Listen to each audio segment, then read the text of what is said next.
Welcome to Mishika classes. Today's Python part number 12 and in today's class we are going to discuss about the sequential statements. आज हमारी Python की class number 12 है. आज हम क्या discuss करने वाले हैं? Sequential statements. Sequential statements किसे कहते हैं आज हम वो डिस्कस करेंगे और कौन कौन सी sequential statements हम लोग यूज करते हैं Python के अंदर. Okay. If you like the video, please like it, share it and subscribe my channel. First is what is the meaning of sequential statements? Sequential statements किसे कहते हैं? The statements, वो statements which is followed one after another is called sequential statements. Sequential statements का मतलब क्या था? Sequence में चलना means पहले एक काम किया, फिर दूसरा, फिर तीसरा, फिर चौथा and so on.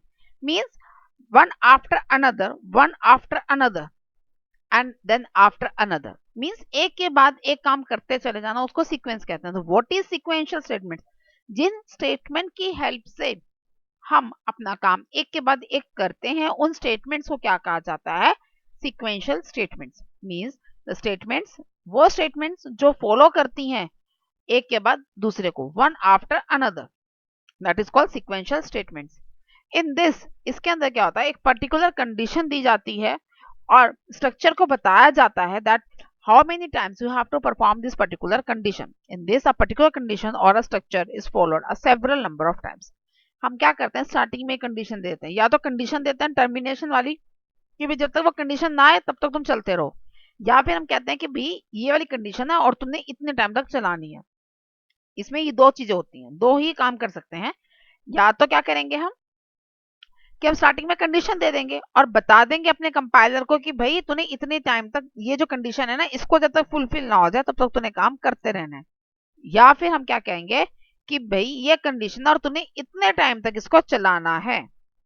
This is about the sequential statement. Sequential statements को हम लूप स्टेटमेंट्स भी कहते हैं. It is also called as a loop statements. इसको क्या कहते हैं? Loop statements. Now the first sequential statement is the while statement. सबसे पहली सीक्वेंशियल स्टेटमेंट कौन सी है? व्हाइल स्टेटमेंट है. तो व्हाइल का मतलब क्या होता है? If condition is true, block of the code is repeated. अगर कंडीशन सही होगी तभी जो ब्लॉक, जो भी कोड दिया होगा ब्लॉक के अंदर, मींस जो भी कंडीशंस तुम्हें दे रखी हो, जो भी स्टेटमेंट्स हमने दी होंगी, तो वो ही तभी रिपीट होंगी. जैसे ही कंडीशन फॉल्स हो जाएगी वो नहीं होगी. तो इसलिए अब कंडीशन ट्रू होगी तभी चलेगा, कंडीशन फॉल्स होगी तो ये नहीं चलेगा. तो सबसे पहले क्या चेक होएगा इसके अंदर? Yes, correct, the test condition is check first, then loop is executed. In this, the testing of the condition is done first, then loop is executed. Means अभी मैंने आपको बताया ना, सीक्वेंशियल स्टेटमेंट दो टाइप्स की होती हैं. एक कौन सी होती है? जिसमें पहले कंडीशन देते हैं और कहते हैं कि भैया तूने इतने टाइम तक चलना है. या फिर क्या होता है कि भैया ये टर्मिनेटिंग कंडीशन है, जब भी कंडीशन आ जाएगी तो तूने रुक जाना है. तो व्हाइल स्टेटमेंट वो स्टेटमेंट है जब कंडीशन आ जाएगी तब तुमने रुकना है. वो जो स्टेटमेंट जिसके अंदर ही चीज फॉलो अप होती है उस स्टेटमेंट से क्या कहा जाता है? while statement. The test condition first, then loop is executed.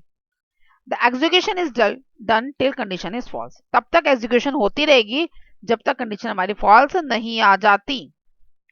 When condition become false, जैसे ही कंडीशन false हो जाएगी, the control will move outside the loop. जैसे ही कंडीशन false होगी वो ब्लॉक ऑफ द कोड से बाहर आ जाएगा, यानी कि लूप से बाहर निकल जाएगा, कंट्रोल सारा बाहर आ जाएगा और हमारा काम हो जाएगा. This is all about the while statement. The next is the for statement. For statement किसे कहते हैं? If condition is true, block of the code is repeated. अगर कंडीशन ट्रू होगी तभी block of the code repeat होगा. लेकिन इसमें क्या, टर्मिनेशन के लिए उसमें क्या था? टेस्टिंग कंडीशन हो रही थी. लेकिन इसके अंदर क्या होता है? ये दूसरी टाइप की है. मींस जैसे ही कंडीशन दे देते हैं और साथ में देते हैं कि भैया इतने टाइम तक चलना है. तो in this the number of iteration is fix. What is the meaning of iteration? Iteration means the repetition. Iteration को क्या कहते हैं? Repetition. In computer we don't use word the repeat. Repeat word हम कम use करते हैं, हम इसमें use करते हैं प्रोग्रामिंग के अंदर हम use करते हैं word iteration. So what is the meaning of iteration? The repetition. And in computer we use repetition. We use iteration in place of repetition. Computer में हम लोग iteration का use करते हैं repetition की जगह पर. तो in this the number of iteration is fixed while giving the condition. जब हम कंडीशन डिफाइन करते हैं कि भैया ये कंडीशन है, तभी हम नंबर ऑफ आइट्रेशन भी फिक्स कर देते हैं कि ये कंडीशन को इतने टाइम तक ही चलाना है. ओके. तो व्हाइल में क्या हो रहा था? फॉल्स आने पर आउट हो रही थी, लेकिन इसमें क्या, नंबर ऑफ आइट्रेशन जैसे कंप्लीट हो जाएंगे तभी आउट होगी. First value is assign. सबसे पहले वैल्यू असाइन करेंगे. उसके बाद जो भी स्टेटमेंट दे रखी होगी उसको वो वाला जो सेम वैल्यूज है पहले वो एग्जीक्यूट करेगी।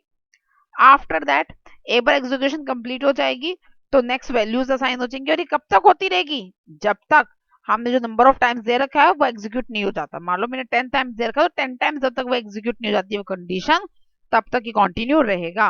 Okay, now next is nested loop statement. What is the meaning of nested loop statement? In this we use more than one loops, एक से ज्यादा लूप्स का हम इसमें यूज करते हैं। Means loop with in a loop, loop with in a loop is used in this, loop के अंदर लूप। जैसे हमने जब हमने कंडीशनल स्टेटमेंट्स करी थी तो हम करते हैं नेस्टेड इफ एल्स, इफ के अंदर इफ एल्स के अंदर इफ एल्स, तो वही चीज यहाँ पर है, लूप के अंदर loop, loop with in a loop is used in this, loop के अंदर लूप का इसमें यूज किया जाता है। Now the next loop control statement. अब मैं बार बार आपको बोल रही हूँ कि भाई ये तो दो चीजें हैं, ये तो कंडीशन टर्मिनेट करके फिर बाहर आना पड़ेगा, या फिर दूसरा कंडीशन क्या दे रखा मैंने आपको बताया कि नंबर ऑफ आइटरेशन। लेकिन अगर उससे पहले ही मुझे कुछ करना है या मुझे अपनी लूप को कंट्रोल करना है तो क्या मैं कर सकती हूँ?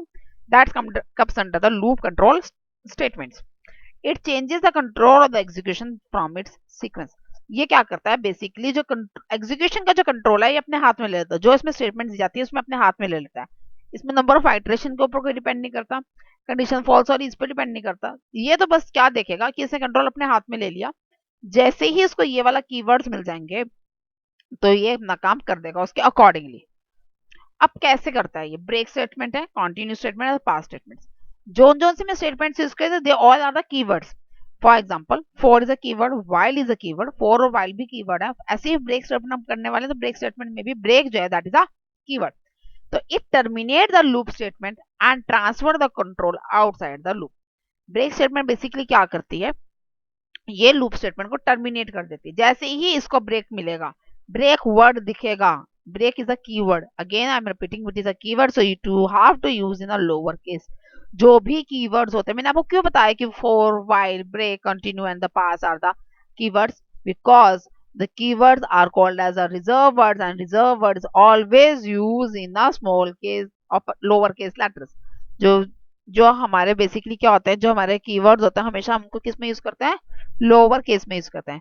It terminates the loop statement, ये बेसिकली क्या कर देगा, लूप स्टेटमेंट्स को टर्मिनेट कर देगा and transfer the control outside the loop. और ये ट्रांसफर करेगा कंट्रोल कहां पर, लूप से बाहर।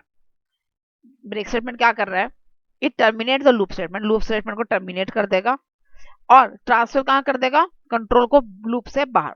जैसे ही ब्रेक वर्ड मिलेगा वो वहीं पर टर्मिनेट, वहीं पर रोक देगा कंडीशन को, जैसी कंडीशन को रोकेगा और जो भी इसका कंट्रोल है लूप से बाहर निकाल देगा। The break statement is used after conditional if statement. If statement के बाद ही हम इसका यूज कर सकते हैं, पहले हमें इफ स्टेटमेंट देनी पड़ेगी तब भी हम ब्रेक स्टेटमेंट का यूज कर सकते हैं, अदरवाइज हम ब्रेक स्टेटमेंट का यूज नहीं कर सकते हैं। तो it is used after conditional if statement, और इसको हम क्या कहते हैं, it is also called as the exit out statement. इसका दूसरा नाम क्या ब्रेक स्टेटमेंट का, exit out. Exit out is not a keyword, exit out keyword नहीं है, बस इन स्टेटमेंट्स को कहते हैं एग्जिट आउट। मींस जैसे ही कंडीशन फुलफिल हो गई, ये जो हमने ब्रेक में दे रखी है, ब्रेक के लिए अलग से कंडीशन देनी पड़ेगी। लूप टर्मिनेशन की अलग कंडीशंस होती हैं और जो ब्रेक की कंडीशन होती है that is a different condition, and that condition is mentioned in the if condition. जो बेसिकली जो हमारी लूप को टर्मिनेट करनी है उसके लिए जो कंडीशन होती है वो अलग होती है। ओके, और जो ब्रेक स्टेटमेंट को आपने अप्लाई करवाना है उसके लिए जो कंडीशंस होती है वो अलग होती हैं, और जो वो कंडीशंस होती हैं that is given in the if statement, वो कंडीशन कहाँ दी जाती है, इफ स्टेटमेंट के अंदर दी जाती है।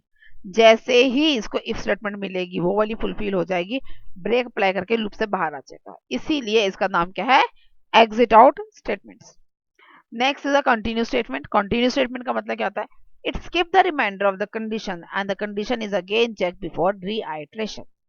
ये बेसिकली क्या करता है, ये कंडीशन को, कंडीशन के बाद कंडीशन को चेक करने के लिए बेसिकली हम इसका यूज करते हैं।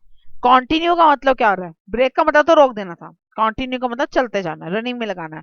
मीन जैसे ही इसको कंडीशन मिल जाएगी तो वो उस पार्ट को स्किप कर देगा, जो भी इसका रिमाइंडर आ रहा होगा, जो भी इसमें लेफ्ट आउट बच रहा होगा उसको स्किप कर देगा और कंटिन्यू करके रखेगा, अपनी कंडीशन को रीचेक करता रहेगा। उसके बाद रीआइट्रेशन, जिसकी आइट्रेशन है वो कंटिन्यू रहेगी। कंटिन्यू स्टेटमेंट भी इस स्टेटमेंट की तरह ही है, सॉरी ब्रेक स्टेटमेंट की तरह ही है। पहले इसमें भी इफ एल्स की, इफ की कंडीशन देंगे तभी हम इसे कंटिन्यू देते हैं, जैसे ब्रेक में था सेम वैसे ही है। ब्रेक के अंदर पहले इफ कंडीशन दी जाती तब ब्रेक दी जाती है, ऐसे ही कंटिन्यू स्टेटमेंट में भी है, पहले इफ स्टेटमेंट दोगे तब हम लोग कंटिन्यू स्टेटमेंट देंगे। ओके, और इसको हम क्या कहते हैं, जंप स्टेटमेंट भी कहते हैं। क्यों, जंप कर जाएगा जैसे ही इसको वो कंडीशन मिलेगी। अब मान लो फॉर एग्जांपल मैंने कोई प्रोग्राम रन करा, मैंने बीच में कंटिन्यू लगा दिया, तो जैसे ही उसका वो कंडीशन ट्रू हुई, वो क्या करेगा, उस कंडीशन को छोड़ देगा, वहीं पर वापिस पहले वाले पार्ट में पहुंच जाएगा। उस वाले पार्ट को एग्जीक्यूट ही नहीं करवाने का, उस वाली टर्म को एग्जीक्यूट ही नहीं करवाने का। यानी कि वो जो आइट्रेशन थी, जो रन करके आउटपुट देनी चाहिए थी, वो देने का ही नहीं, वो सीधा वापस ऊपर चला जाएगा और वो आगे चलता रहेगा। ठीक है, मान लो मैंने कोई क्वेश्चन दिया, उसमें मैंने 10 आइट्रेशन लगा दी, मैंने जो कंडीशन थी मैंने फोर्थ पे लगा दिया कंटिन्यू स्टेटमेंट। जैसे ही फोर्थ आया, उसने कहा कंटिन्यू वर्ड है, तो वो उसको प्रिंट करवाने की रिप्लेस पे क्या कर देगा, वापस स्टार्टिंग में चला जाएगा, उस वाले पार्ट को स्किप कर देगा, बाकी सारा पार्ट फिर आगे जो है वो ऐसे ही फुलफिल चलता रहेगा। यानी कि 1 2 3 और 5 to 10 सारे पार्ट्स एग्जीक्यूट हो जाएंगे रेदर देन फोर्थ, क्योंकि फोर्थ में क्या दे रखा है, कंटिन्यू। कंटिन्यू का मतलब क्या था, जंप।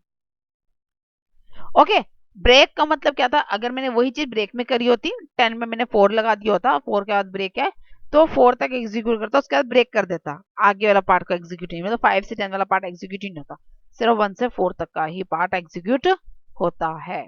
ओके, तो कंटिन्यू का मतलब क्या होता है, जंप कर जाना, और ब्रेक का मतलब क्या होता है, बेसिकली एग्जिट आउट कर जाना। The next statement is a past statement. What is a past statement means, it is used when programmer wants that no command will be executed.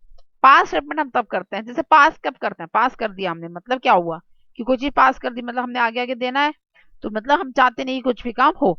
तो जब प्रोग्रामर ये चाहता है कि कोई भी कमांड एग्जीक्यूट नहीं हो, तब पास स्टेटमेंट दी जाती है। It is use to control the pass without executing the code of the program. इसके लिए क्यों यूज करते हैं ये, ताकि जो भी कोड है प्रोग्राम का वो एग्जीक्यूट करे बिना उसको रन करे हुए, बिना उसका रन करे हुए, बिना आउटपुट शो करे हुए, जो हमारा कंट्रोल है वो आगे आगे कंटिन्यू चलता रहे।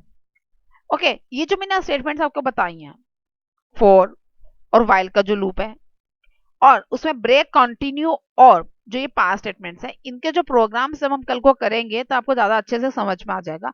आज 10 मिनट की आपकी थ्योरी करवाई है। ओके, धीरे धीरे मैं इसलिए करवाई ताकि पाइथन आपको बहुत अच्छे से समझ में आ जाए। पाइथन इज मतलब डिफिकल्ट लैंग्वेजेस में आती है, एमएसडब्ल्यू लोगो और जो स्क्रैच थी वो इजी लैंग्वेजेस के अंदर आती है, थोड़ी सी टिपिकल है, तो इसलिए आपको धीरे धीरे करवा रही हूँ। मतलब एक दिन में प्रोग्राम्स करवाती हूँ, सिर्फ तो प्रोग्राम्स ही करवा रही हूँ। जिस दिन आपको कोडिंग करवाई जा रही है, उसकी मतलब उसको लॉजिक समझाया जाता है, तो उसमें लॉजिक ही समझाया जा रहा है। The reason is that because it is a typical language. Okay, still you have any doubt, you can comment me. Okay, I hope you like the video. If so, please like it, share it, and subscribe my channel. Thank you.